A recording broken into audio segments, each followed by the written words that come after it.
урматтуу Ысык Көлдүн калкы, аксакалдары, эл журту.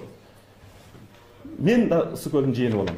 Менин чоң тайынам Касым Тыныстановдун айылынан жакын туугандар болуп кетет. Менин айылым Ысык Көлдүн бер жагында, Чырпыктын тушунда.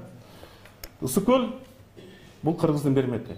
Ысык Көл сөз касиетин барктаган эл. Тилекмат аке, Кыдыр аке, Кадыр аке, Мойт аке, Карга аке бул эч убакта картайбай турган акыл сөздүн кенчи. Ысык Көл ошо менен таанылган дүйнөгө. Экинчи, Ысык Көл Калыгул Олия Саякбай менен таанылган. Мен ошол Саякбай китебинин авторумун.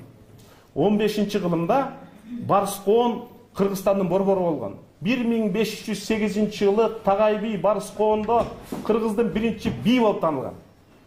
Тагай би элдин сөзүн уккан. Совет заманында Ысык Көл кыргыз илимине Мамакеевдей, Ахунбаевдей, Жээнбаевдей, Мамытовдей атактары менен адам окумуштуулары менен дүйнөгө атагы чыккан. Акыркы эле 10-20 жылда Ысык Көлдө иштеген адамдар Апаз Жумагулов, Арыстанбек Дүйшеев премьер-министр болгон. Абсамат Масалиев биринчи секретарь болгон. Мен Ысык Көлдүк Ишембай Абдыразаковдун окуучусумун, ошонун астында иштегем. Атаганат ошол киши бүгүн тирүү болгондо ошол президент болсо эле чыкмак элем. Ал гос секретарь менен пресс-секретарь иштегем.